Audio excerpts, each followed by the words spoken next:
as punições pesadas para corintianos e rubro-negros por conta da confusão naquele Flamengo e Corinthians do Campeonato Brasileiro.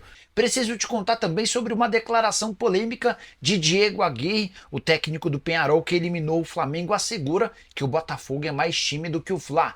Por falar no rubro-negro, destaque e detalhes da derrota pro Fluminense. Fim de um incômodo jejum, o Fluminense fora do Z4 e o Flamengo completamente distante da briga pelo título do Campeonato Nacional. Esses dois assuntos, e fala também sobre a difícil negociação do Flamengo para a renovação de contrato de um atleta que é titular no clube. Tem as últimas do mercado, bastidores, finanças e muito mais. Fala aí pessoal, sou Jorge Nicola, bem-vindos a mais um vídeo do canal. Sempre bom ter vocês por aqui. Sem perder tempo, pedir para deixar like, se inscrever no canal e ativar todas as notificações. Bora falar agora sobre a defesa de Lucas Paquetá, que resolveu se posicionar através de uma nota em suas redes oficiais, depois que o jornal The Sun afirmou que o Paquetá enfrenta duas novas acusações da Federação Inglesa.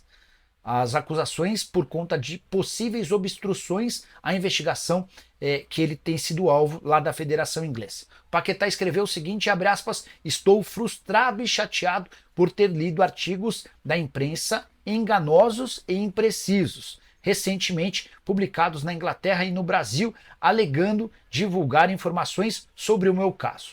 Algumas dessas informações são totalmente falsas e parecem destinadas a minar minha posição. Paquetá completa, o vazamento e a publicação de informações imprecisas na imprensa agora estão colocando em risco minha chance de receber uma audiência justa, fecha aspas. Entre as reclamações do Paquetá está o fato ou a notícia de que ele cedeu de forma obrigatória um dos seus celulares para a Federação Inglesa. Depois de uma investigação que durou mais ou menos 8 semanas, a Federação Inglesa devolveu o celular para ele. E o Paquetá teria descartado esse celular. Depois a Federação Inglesa fez um novo requerimento em relação a esse telefone e, de acordo com o The Sun, o telefone deixou de existir.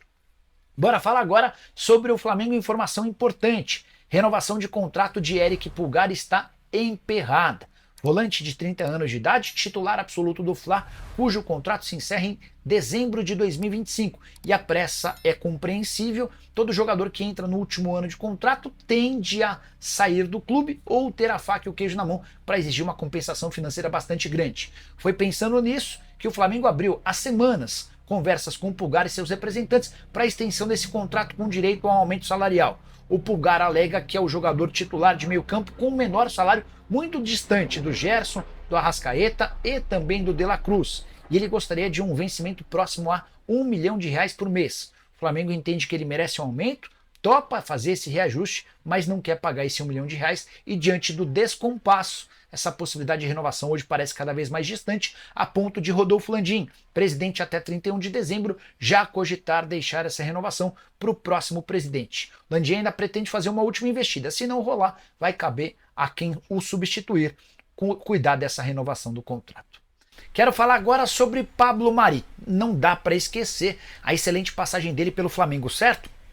Era titular absoluto daquele time de 2019 que encantou o Brasil jogando ao lado do Rodrigo Caio. Hoje, aos 31 anos de idade, ele está perto de ficar livre do contrato que tem com o Monza da Itália. O vínculo se encerra em junho e a partir de janeiro ele já pode assinar um pré-contrato para virar reforço de qualquer clube do Brasil ou do exterior. Atleta que desde que deixou o Flamengo nunca conseguiu repetir aquele sucesso. Ele foi vendido para o Arsenal por um caminhão de dinheiro, um dos melhores negócios recentes da história do Flamengo. Não conseguiu vingar no Arsenal e esteve no futebol italiano, primeiro na Udinese, depois no Monza, onde atua desde 2022, titular absoluto nessa atual temporada, 9 partidas, ainda não marcou gols. Pergunta que eu deixo para você é, se você é dirigente de um clube grande do Brasil, cogitaria ter o Pablo Mari de graça na metade do ano que vem? Se sim, já uso o espaço para comentário para descrever a sua impressão e para pedir para o dirigente do seu time a ficar esperto nessa situação, beleza? Preciso falar agora sobre as punições pesadas impostas pelo STJD para jogadores e dirigentes de Flamengo e Corinthians. Vocês vão lembrar que naquela vitória do Timão por 2-1 pelo Campeonato Brasileiro, na Neoquímica Arena, rolou o maior caos, confusão, briga e tudo mais. Nessa sexta-feira pela manhã rolou uma audiência no STJD que decidiu punir todo mundo. Começar com as expulsões dos atletas, ou lembrando das expulsões, né? Alcaraz pelo Flamengo, Kaká e Yuri Alberto pelo Corinthians, além do Emiliano Dias, que é auxiliar técnico do Ramon Dias. Esses foram os 4 expulsos. As punições para cada um. O Emiliano pegou um jogo de suspensão, já cumpriu, então tá liberado. Todas essas punições que eu vou contar para vocês são aplicadas apenas no Campeonato Brasileiro, beleza? Alcaraz, 4 jogos de suspensão, cumpriu 1, teria de cumprir mais 3. O Flamengo já anunciou que vai tentar recorrer dessa decisão. Yuri Alberto, 2 partidas de gancho, deve desfalcar o Corinthians em mais um jogo. Para completar, o zagueiro Kaká também pegou 2 jogos de gancho, vai precisar cumprir mais 1, até porque a primeira das 2 partidas já foi cumprida no dia seguinte, na rodada seguinte, a expulsão. Só para complementar, você pensa que acabou? Não, tem mais gente punida. Corinthians e Flamengo ainda foram punidos com pagamento de R$ 5.000 pela briga e mais R$ 3.000 pelo atraso no início da partida. Já o Fabinho Soldado, executivo de futebol do Corinthians, tomou um gancho de 15 dias, enquanto 2 gandulas da Arena Corinthians estão suspensos por 20 dias por conta dos comportamentos nada profissionais dentro de campo. Preciso falar agora sobre o Fla-Flu dessa quinta-feira, que mexeu bastante com o ânimos das 2 torcidas. Para começar, quero contar que o Fluminense acabou com um incômodo jejum de não vencer seu rival há 8 partidas. Eram 4 empates e 4 derrotas, o último triunfo em 2023. Pois nessa quinta-feira, com o Maracanã predominantemente rubro-negro, o Fluminense venceu por 2-0, os gols marcados por Lima e Arias. O gol do Lima nasce de um passe espetacular do Ganso, o mesmo Ganso que desperdiçou um pênalti ainda no primeiro tempo. O resultado foi super importante para o Fluminense, que acaba de deixar a zona do rebaixamento. Nesse momento, o Flu ocupa a 15ª colocação, 33 pontos conquistados. Ele ultrapassou o Atlético Paranaense. Fluminense e Atlético Paranaense que se enfrentam na próxima terça-feira em jogo atrasado do Campeonato Brasileiro, partida programada para o Maracanã com mais de 14 mil ingressos vendidos de forma antecipada. Queria falar sobre o outro lado, o Flamengo, que não tem nenhum motivo para festejar. Rubro-negro deu adeus de uma forma definitiva a qualquer chance de título do Campeonato Brasileiro. É que o Flamengo se mantém no 4º lugar com 51 pontos, 9 pontos de desvantagem para o Botafogo, enorme diferença. Para que o Flamengo pudesse sonhar com o título, ele precisaria vencer praticamente todos os seus jogos, o que não aconteceu justamente contra o Fluminense. Muitas críticas a Gabigol e Alan, que não fizeram um bom clássico. O Felipe Luiz decidiu poupar alguns dos titulares de olho no jogo do próximo domingo, válido pela semifinal da Copa do Brasil contra o Corinthians na Neoquímica Arena, e o Gabigol e o Alan foram os destaques negativos. Felipe Luiz também foi cornetado. Muitas críticas ao presidente Rodolfo Landim e a Marcos Braz nas redes sociais, de se lamentar que um clube com o investimento do Flamengo, com a folha salarial rubro-negra, o clube mais potente financeiramente da América do Sul, não seja capaz em mais uma temporada de brigar pelo título do Campeonato Nacional. Primeira derrota do Felipe Luiz como técnico do time de cima do Flamengo. Para falar sobre uma declaração polêmica de Diego Aguirre, o ex-técnico de Atlético, São Paulo, entre vários outros clubes, comanda hoje o Peñarol, o time uruguaio que eliminou na última fase da Libertadores o Flamengo e que enfrenta nas semifinais a partir da semana que vem o Botafogo, valendo vaga na final da Libertadores. Pois bem, o Aguirre concedeu uma entrevista a uma rádio uruguaia afirmando que o Botafogo é superior ao Flamengo. Vou destacar a frase ou as frases para vocês, abre aspas. O Botafogo é melhor que o Flamengo. Eles venceram bem o Flamengo e estão em um momento melhor, se referindo ao 4-1 que o Botafogo enfiou no Flamengo recentemente. O Aguirre completa. É o líder do Brasileirão e está pela primeira vez na semifinal da Libertadores em 50 anos. Isso sem contar num enorme plantel. Aí o Aguirre chega a citar jogadores convocados para a seleção brasileira, falando que o Luiz Henrique foi o substituto do Vinícius Júnior lá na seleção brasileira, o Vinícius Júnior que não pôde ser convocado, enfim. Para completar, ele cita o Flamengo. Já o Flamengo vinha com alguns lesionados. O Botafogo será um adversário mais difícil do que o Flamengo foi, fecha aspas. Queria muito saber a sua opinião. O Aguirre falou a verdade, ele está certo. Hoje o Botafogo é melhor do que o Flamengo. Se você é comandante do Peñarol, você acha que teria confrontos mais difíceis contra o Botafogo ou contra o Flamengo? Tô para concordar com o Aguirre. Até acho que o elenco do Flamengo talvez seja melhor, mas o Botafogo hoje parece mais pronto, mais equilibrado.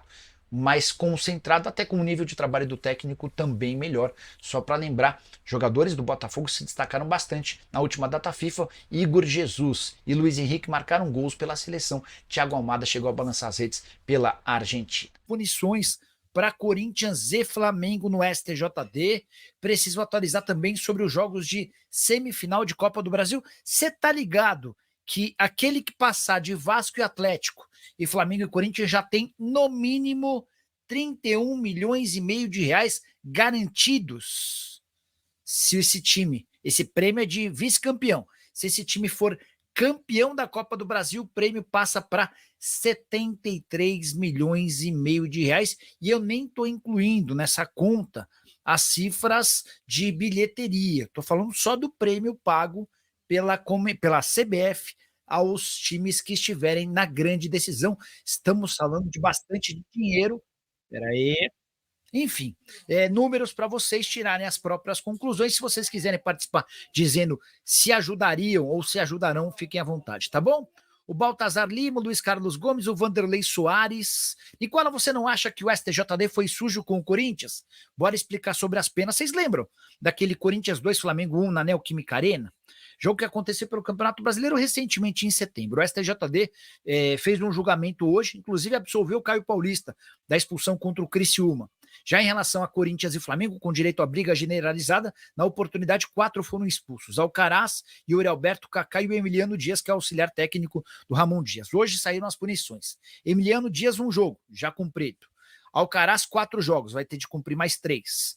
Yuri Alberto, 2 jogos, precisa cumprir mais 1. E o Kaká pegou 2 jogos também. Corinthians e Flamengo ainda foram multados em R$8 mil. 5 mil pela briga e 3 mil pelo atraso no início da partida. O Fabinho Soldado pegou mais 15 dias de gancho, enquanto 2 gandulas pegaram 20 dias cada. O Wesley escreve: Nicola, na sua opinião, quem passa, Timão ou Flamengo? Vamos lá. Cara, eu não sei até que ponto dá para tirar de impressão. Mostrando chupeta, esse é o 03, tá? Esse é o Matheus. Não, sem o microfone, deixa. Vai lá brincar. Tá de chupeta porque você vai dormir? Bom, vamos lá. Eu não sei o quanto dá para tirar de... o quanto os jogos de meio de semana de Campeonato Brasileiro vão ter impacto nos jogos do fim de semana. O caso mais drástico talvez seja o do Atlético e do Vasco, que jogaram na quarta-feira. O Atlético poupou todos os titulares e empatou com o Fortaleza fora de casa. O Vasco jogou com todos os titulares. O Atlético poupou todos os titulares. Jogou só com reservas e empatou fora. O Vasco jogou com todos os titulares. Ficou bem claro que, nesse momento, Coutinho e Payet juntos não dá para jogar. E o Vasco acabou tomando 3-0 do São Paulo. Depois a gente teve Corinthians com o time titular, força máxima, enfiando 5-2 no Atlético Paranaense, e o Flamengo poupando vários dos titulares, perdendo por 2-0 para o Flu. O Flamengo não perdia para o Fluminense há 8 clássicos, eram 4 empates e 4 derrotas. Então, assim, dá para dizer claramente que Corinthians e Atlético entram fortalecidos. Eita, nós, caramba.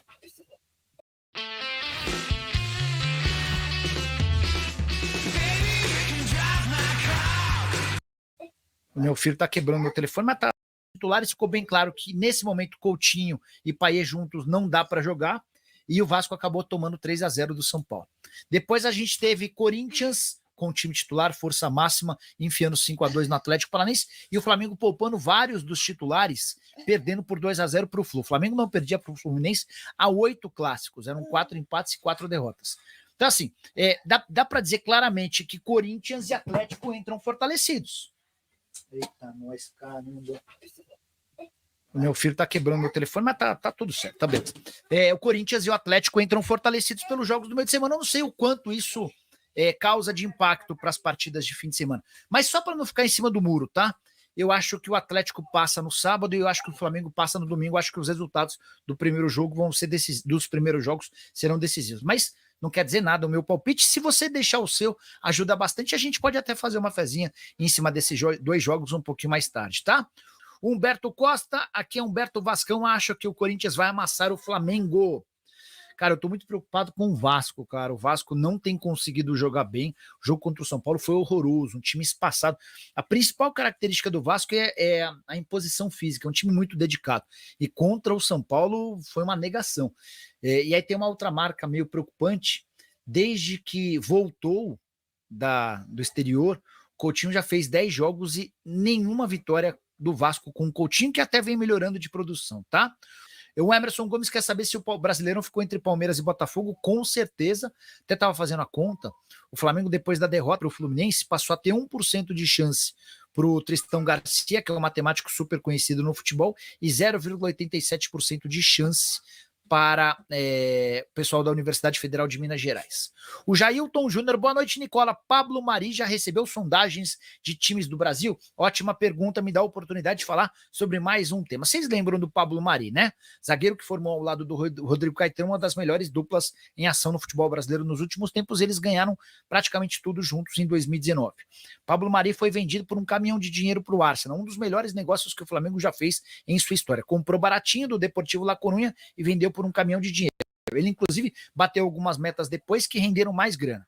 Mas na Inglaterra ele não prosperou. Acabou se mudando para a Udinese, onde também não foi bem, e tem contrato com o Monza, da Itália, até junho do ano que vem. Ou seja, a partir de janeiro, o Pablo Mari pode assinar um pré-contrato para voltar para o Brasil, para qualquer clube. Hoje, com 31 anos de idade. Confesso até que imaginava que ele tivesse um pouco mais de idade.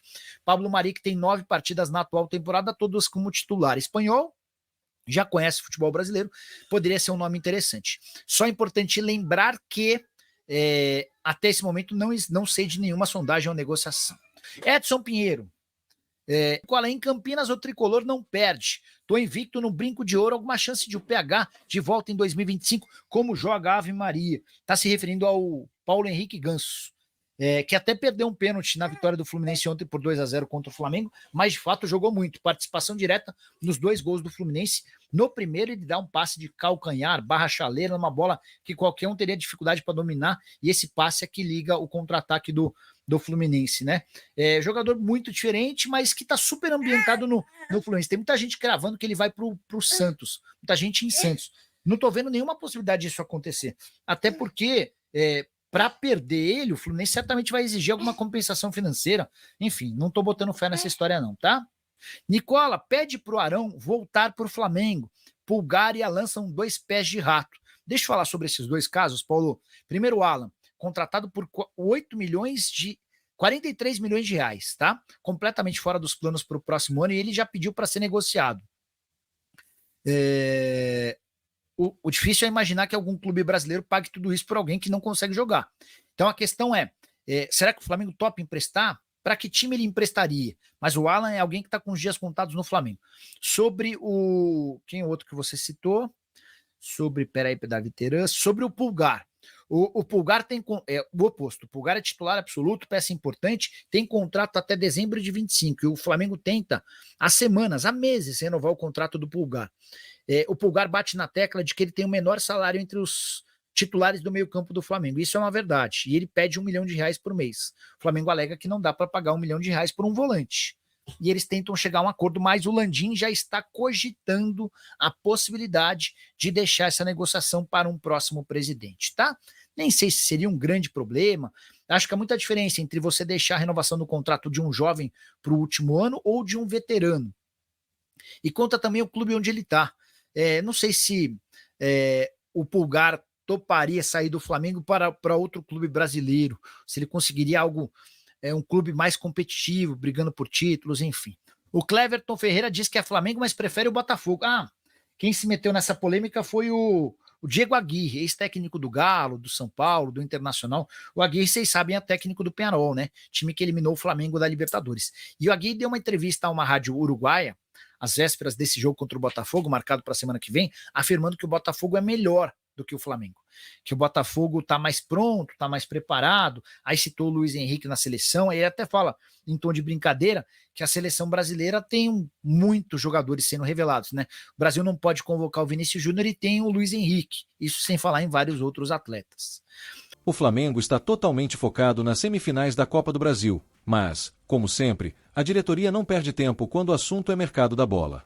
E uma notícia diretamente da Argentina mexeu com os ânimos da torcida. O Mengão está disputando a contratação de Pablo Solari, atacante do River Plate, com São Paulo e Botafogo. Solari, que era titular absoluto no primeiro semestre, acabou perdendo espaço com a chegada de Marcelo Galhardo e agora, seu nome está circulando nos bastidores de alguns grandes clubes brasileiros.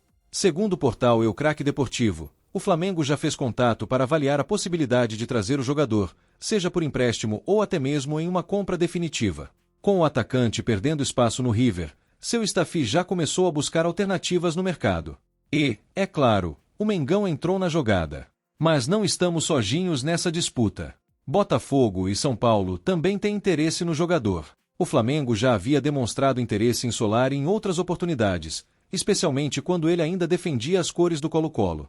E agora, com o jogador em busca de mais minutos em campo, a chance de trazê-lo ao ninho do Urubu parece mais real. Enquanto a torcida está ansiosa pela partida decisiva contra o Corinthians, marcada para o próximo domingo, a movimentação nos bastidores não para. O Mengão está de olho tanto no presente quanto no futuro. Afinal, reforçar o elenco para a próxima temporada também faz parte da estratégia para manter o Flamengo sempre no topo. Pablo Solari, com seu talento e habilidade, pode ser uma peça importante nessa caminhada. Vamos aguardar os próximos capítulos e torcer para que essa negociação tenha um final feliz para o rubro-negro. Afinal, se tem uma coisa que a nação rubro-negra ama, é ver o time forte e competitivo, tanto dentro quanto fora de campo.